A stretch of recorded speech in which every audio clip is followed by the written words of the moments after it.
신용카드 또는 체크카드를 사용하다 보면 JCB, BC, 비자, 마스터카드, 아메리칸 익스프레스 등 카드의 오른쪽 하단에 찍혀있는 로고를 발견하게 됩니다. 이게 도대체 무엇일까? 쉽게 설명하면 물건을 사는 등의 결제를 할 때 구매자의 거래은행과 판매자 간의 지불 처리를 관리해주는 결제 네트워크 브랜드입니다.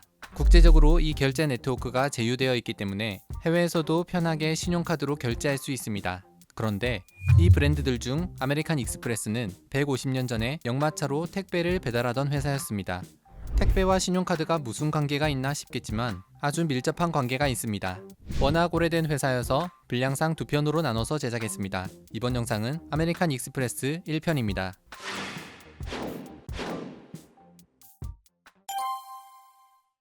1803년 미국은 프랑스로부터 미시시피강 서쪽 루이지애나 지역을 매입했고 1819년에는 스페인으로부터 플로리다 지역을 사들였습니다.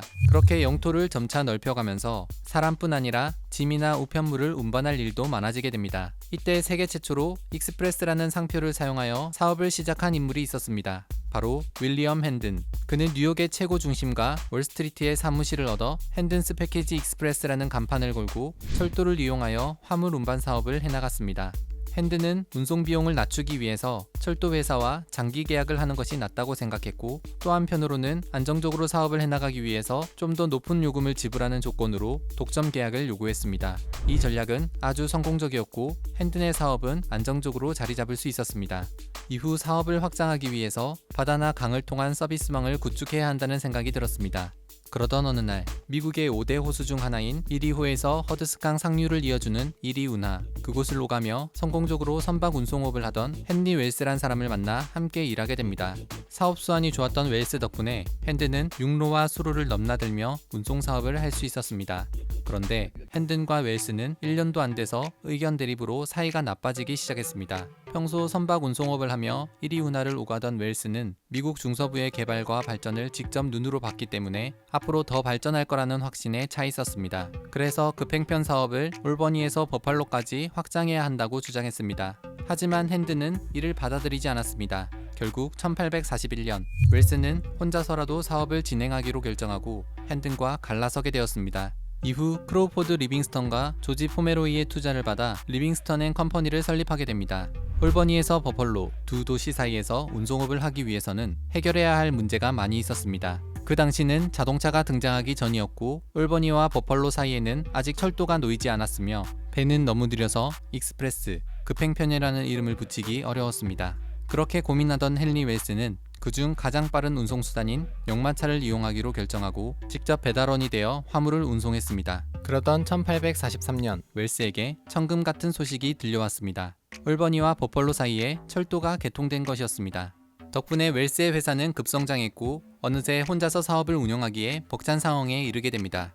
이 시기 웰스의 눈에 들어온 한 청년이 있었습니다. 당시 운송회사의 화물 대리점을 운영하고 있던 윌리엄 조지 파고. 훗날 헨리 웰스와 함께 미국 4대 은행 중 하나인 웰스 파고 앤 컴퍼니를 설립한 인물입니다. 그의 젊음과 넘치는 의욕을 높이 평가한 웰스는 파고를 배달원으로 스카우트하는 데 성공했고 1년 만에 파고는 버펄로 대리점의 운영을 혼자서 하기에 이르렀습니다. 그러던 1845년 1월 14일 핸든스 패키지 익스프레스의 사장 윌리엄 핸든이 세상을 떠나게 됩니다. 그리고 핸든이 운영하던 올버니와 뉴욕 간의 운송 사업까지 웰스가 인수했습니다. 1848년 회사 초기 투자자인 크로우포드 리빙스턴이 세상을 떠나게 되는데 이때 웰스는 뉴욕 서부의 급행편 사업을 리빙스턴의 동생과 파고에게 팔아버리면서 리빙스턴 앤 컴퍼니는 웰스 앤 컴퍼니와 리빙스턴 파고 앤 컴퍼니로 나눠지게 됩니다. 1800년대 당시 미국의 서부 지역은 푸릇푸릇한 식물 하나 자라지 않는 그야말로 메마른 땅, 황무지였습니다. 그러던 1848년 1월 24일 제임스 윌리엄 마셜이라는 사람은 캘리포니아의 한 강에서 우연히 금강을 발견했습니다. 곧 캘리포니아는 황금의 땅으로 알려지게 되고 이곳에 숨어있는 금을 캐내기 위해 전 세계 여러 곳에서 남녀노소를 불문하고 무려 30만 명의 사람들이 모여들게 됩니다. 이것을 캘리포니아 골드러시라 부릅니다. 이로 인해 미국의 금 생산량은 급격히 증가하며 미서부 개척 시대가 열리게 됩니다. 그리고 이에 따라 운송업의 수요는 더더욱 증가했고 웰스의 사업은 잘 될 수밖에 없는 상황이었습니다. 그러는 사이 역마차의 마부였던 존 워렌 버터필드는 뉴욕 중서부의 역마차 사업을 장악해가고 있었습니다. 그리고 1849년 존 버터필드도 돈 되는 급행편 사업에 뛰어들며 버터필드 왓슨 앤 컴퍼니라는 회사를 설립하게 됩니다. 웰스 입장에서는 성가신 라이벌이 나타난 것이기 때문에 웰스는 경쟁력을 높이기 위해 이용료를 낮추는 전략을 사용했습니다. 그런데 버터필드도 마찬가지로 가격을 낮추기 시작하면서 두 회사의 가격 경쟁으로 이어졌습니다. 결국 두 회사 모두 손해를 보는 상황이 벌어졌고 웰스와 버터필드는 합병하는 것이 서로 윈윈하는 길임을 깨닫게 됩니다. 이때 소식을 들은 리빙스턴 파고 앤 컴퍼니도 함께하기를 제안하면서 이 세 개의 회사는 각각 5만 달러씩 출자하여 합병하기로 결정했습니다. 그렇게 1850년 3월 18일 미국 전역에 급행편망을 형성하겠다는 의미의 아메리칸 익스프레스가 창립되었습니다. 그리고 어떠한 경우에도 지불 약속을 지키겠다는 신조를 가지고 골드러시의 전성기와 맞물려 나날이 사업을 확장해 갔습니다. 그러던 1855년 9월 아메리칸 익스프레스는 한 가지 큰 임무를 맡게 됩니다. 아이오와 주 정부로부터 두 개의 큰 상자에 포장된 정부 자금 5만 달러를 뉴욕에 있는 미국 재무부에 전달하는 일이었습니다. 그런데 상자를 재무부까지 전달하여 뚜껑을 열어보니 그 안에는 돈 대신 탄원과 납판이 들어있었습니다. 이후 사건의 범인을 잡아내긴 했지만 5만 달러의 돈은 이미 사라져버린 후였습니다. 이때 아메리칸 익스프레스는 주 정부에게 5만 달러의 이자까지 덧붙여 전액을 지불했고 이 사건으로 그들의 신조인 지불 약속을 증명하게 되면서 신뢰의 아이콘으로 자리 잡게 되었습니다. 당시 아메리칸 익스프레스의 로고도 상자 위에서 큰 개가 물건을 지키고 있는 디자인이었는데 무슨 일이 있어도 물건을 지키겠다는 강한 의지가 드러나 있었습니다. 당시 미국의 급행편 사업은 미국 동부 연안과 남부에서 사업을 하던 애덤스 익스프레스를 제외하면 아메리칸 익스프레스의 동무대였습니다. 그마저도 애덤스 익스프레스와 서로의 영역을 나눠서 과거의 무리한 가격 경쟁으로 피해를 입었던 상황을 만들지 않도록 했습니다.